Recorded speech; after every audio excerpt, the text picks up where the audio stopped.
1947 में जब हम आजाद हुए, आजाद के बाद इसमें हमें आजादी मिली।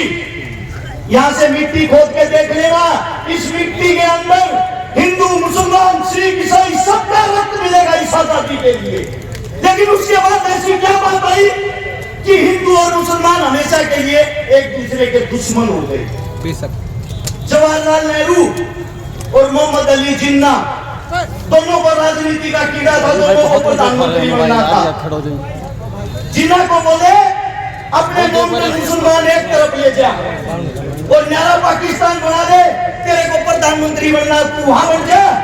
और जवाहरलाल बोला मैं हिंदुओं पर राजनीति करूंगा, इनका प्रधानमंत्री मैं बनूंगा। दो देश अलग हुए सिर्फ राजनीति के लिए। जब राजनीति के लिए दो देश अलग हुए, हिंदू मुसलमानों में इन लोगों ने, इनकी तुच्छी राजनीति ने मारकाट मचवा दी। उस मारकाट के अंदर मेवात का भी नंबर आता है।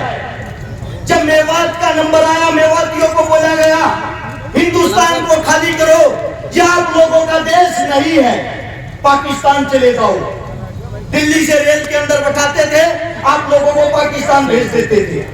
उस वक्त मेवातियों ने कहा हमारा हिंदुस्तान है, हिंदुस्तान किसी के बाप का नहीं, हम रहेंगे हिंदुस्तान में। और अगर पाकिस्तान लेके जाना है तो हमारी लाश को लेके जा सकते हो, जिंदा मेवाती को नहीं। इस बात का पता लगता है कि मेवातियों ने जिद पकड़ ली। देश के सबसे बड़े नेता उस वक्त के बापू गांधी को बुलाया गया कि यही मना सकता है इन लोगों को और कोई नहीं। ये हकीले हैं, ये जिस चीज पर अड़ जाते हैं जान दे देते हैं, वापिस नहीं हटते। आपके मेवात नूह के अंदर घासेड़ा गांव है, वहां पे बापू गांधी जी आए।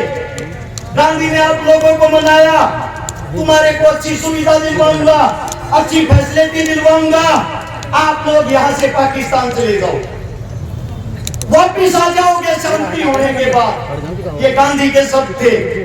उसी वक्त एक मेवाती बुजुर्ग ने खड़ा होकर कहा गांधी जी हमारे को हमारे देश के अंदर मिट्टी दे दो, मिट्टी नसीब करवा दो, वो काफी है, देश को छोड़ के नहीं जाएंगे।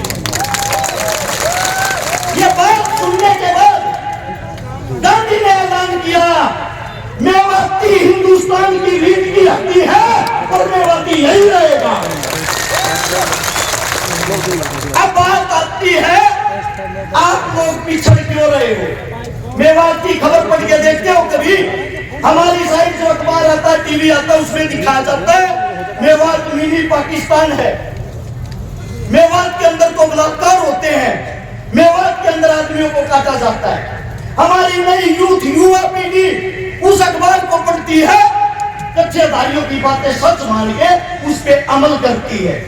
उनको यह दिखाई नहीं देता इस देश को जो हाल में चला रहा है, सरकार चलाने वाला जिसका नाम है नरेंद्र मोदी, भारत देश का प्रधानमंत्री, जिसकी जो जाति की अगर बात आती है, जिस जाति में उसने जन्म लिया, मैं मोदी साहब से पूछना चाहता हूं, मोदी साहब आप खुल के सबके सामने क्यों नहीं बताते आपकी जाति क्या है? आपने किस जाति में जन्म लिया है? तेली जाति में। और तेली जाति 1947 से पहले मुसलमानों के अंदर आती थी, 47 के बाद उन्होंने हिंदू धर्म में कन्वर्ट किया। अरे आप देश के मुस्लिम परिवार में पैदा होकर या हिंदू मुसलमान परिवार कर हमारे को मरवाना चाहते हो। अब बात आती है कमी की। कमी कहाँ है सिस्टम में?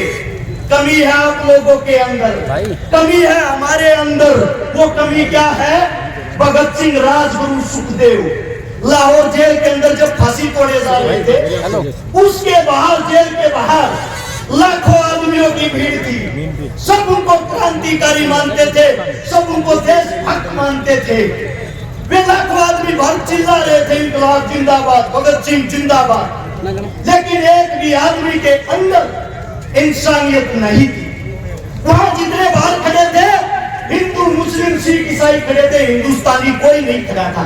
अगर वहां हिंदुस्तानी खड़ा होता, उन सब की ताकत एक होती, वे लाखों आदमी उस जेल की एक एक ईंट उखाड़ते, जेल का नामो निशान नहीं मिलता, और आज भगत सिंह, राजगुरु, सुखदेव तुम्हारे बीच जिंदा होते।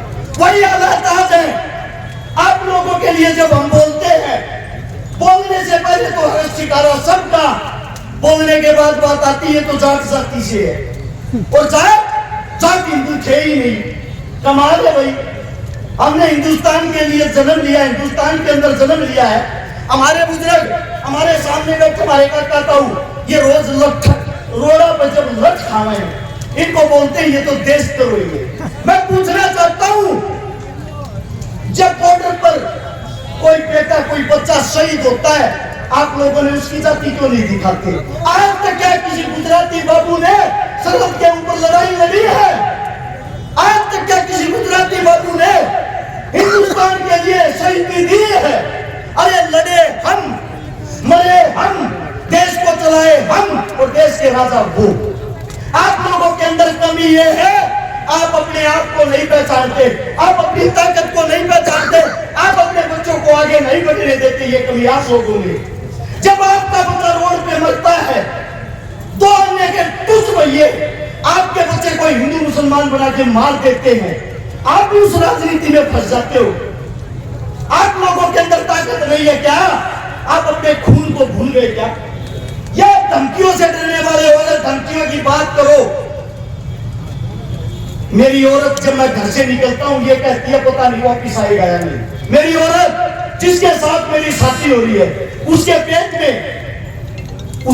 में दूसरा बच्चा है, मेरे को यह भी यकीन नहीं है मैं उसका मुंह देख पाऊंगा या नहीं। जिस दिन से नूह मेवात के ऊपर मैं बोला, मैंने शुरुआत की ऐसी ऐसी धमकियां ऐसे ऐसे आदमियों की, सुबह मार देंगे शाम मार देंगे, फिर भी मैं एक बात कहता हूं इस सरकार को, समय तुम्हारा, राज तुम्हारा, हिम्मत है तो मार लेना। अगर मेरे बुजुर्ग जाग गए, इनका समय आ गया, इन लोगों ने हमारे को ताकत दे दी, हम भागने का मौका नहीं देंगे। फैसला